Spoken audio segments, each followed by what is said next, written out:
RJ Kids. गोष्ट किल्ल्यातली चेटकीण. गावाच्या बाहेर एक जंगलमध्ये एक प्राचीन काळातला किल्ला होता.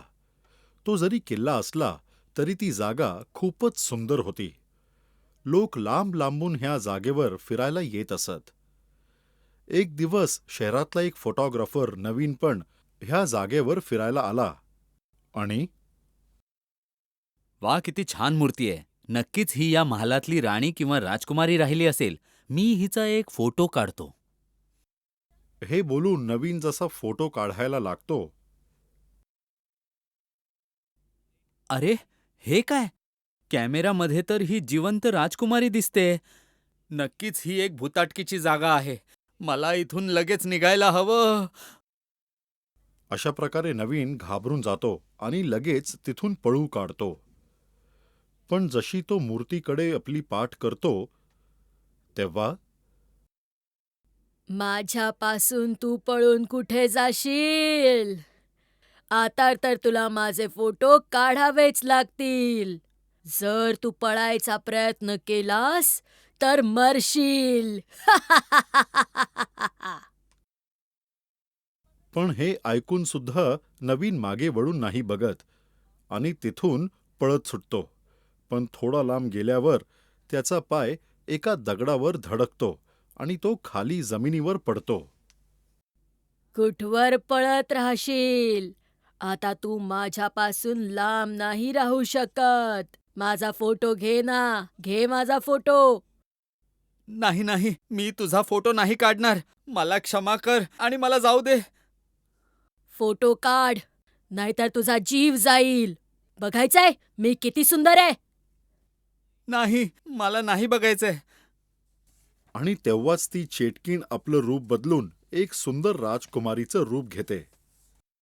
हे बघ, आता तर मी राजकुमारी बनलीये. जरा बघ ना, मी किती सुंदर आहे. आता तरी माझा फोटो काढ. काढ ना. मला पण माझा फोटो बघायचाय. हो हो, मी काढतो. हे बोलून नवीन परत उभा राहतो आणि थरथरलेल्या हातांनी कॅमेरा पकडून फोटो काढू लागतो. पण जसा तो कॅमेरामध्ये बघतो ती राजकुमारी त्याला पुन्हा एक भयानक चेटकीण दिसू लागते आणि चेटकीण, चेटकीण, अरे कोणी वाचवा. कोणीतरी मला ह्या चेटकिणीपासून वाचवा. जसा नवीन जोरजोरात ओरडू लागतो त्याचा आवाज ऐकून काही लोक तिथे लगेच धावून येतात. अरे काय झालं भावा? तू असं चेटकीण चेटकीण करून का जोरात ओरडतोय? अरे अरे कुठे आहे ती चेटकीण? इथे तर आम्हाला कोणच दिसत नाहीये बाळा. आत्ता तर इथेच होती, पण माहित नाही तुम्ही सगळे येताच अचानक कुठे गायब झाली. नवीनचं हे बोलणं ऐकून एक महिला पुढे येते आणि ती नवीनच्या जवळ जाऊन त्याला समजू लागते.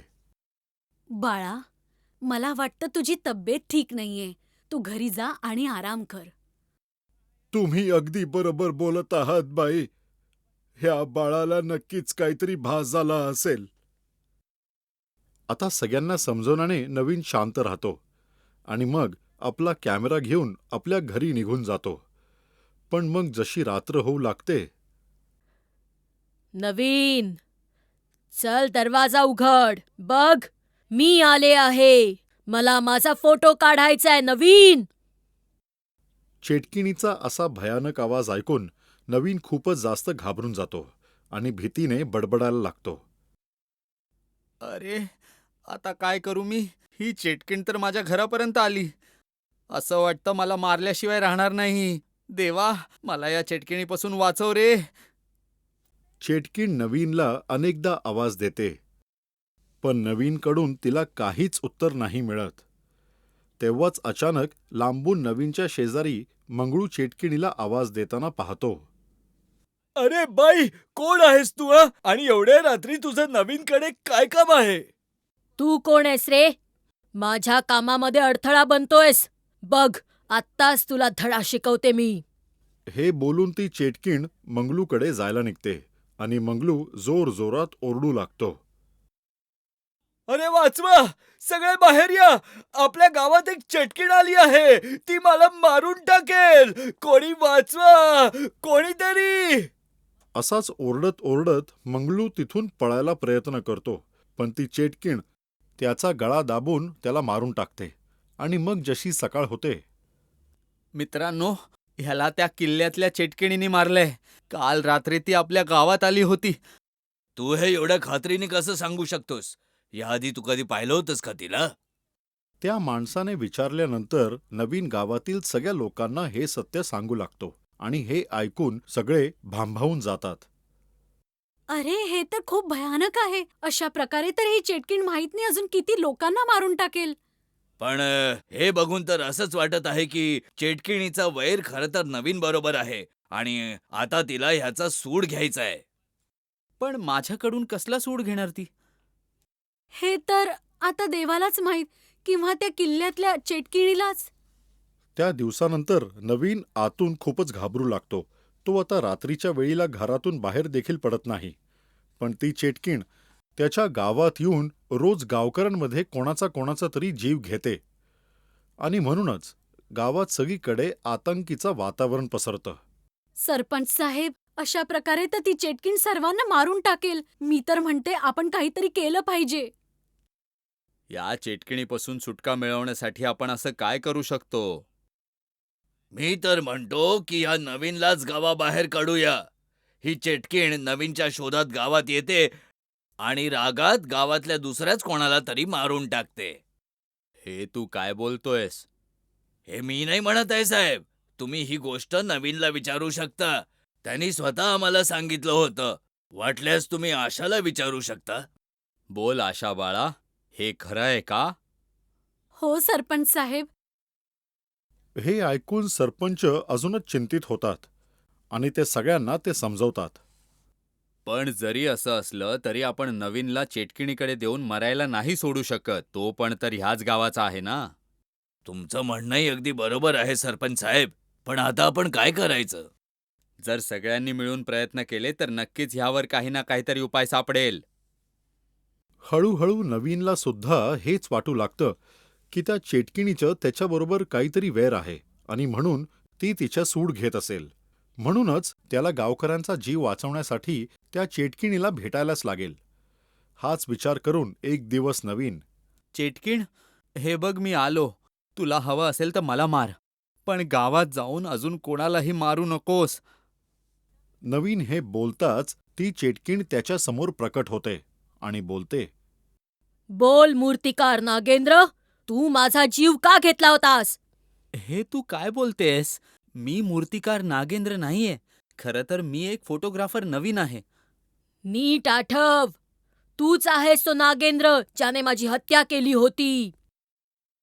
घ्या मूर्तिकार, खीर खाऊन घ्या. स्वयंपाकघरातून तुमच्यासाठी खास खीर बनवून आणली आहे. ठेव तिथे, थोड्या वेळाने खाईन मी. घे, खीर खाऊन घे.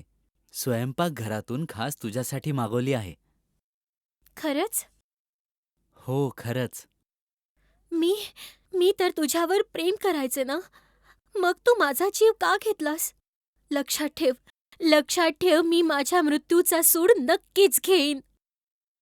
पण मला खरंच माहीत नव्हतं की त्या खीरीत विष घातलं आहे. मी खरं बोलतो आहे प्रेमा. आत्ता तुला कळलं ना की मला तुला का मारायचंय ते? कित्येक वर्षांपासून मी सूड घेण्यासाठी थांबले आहे. पण मी तुला मारलंच नव्हतं.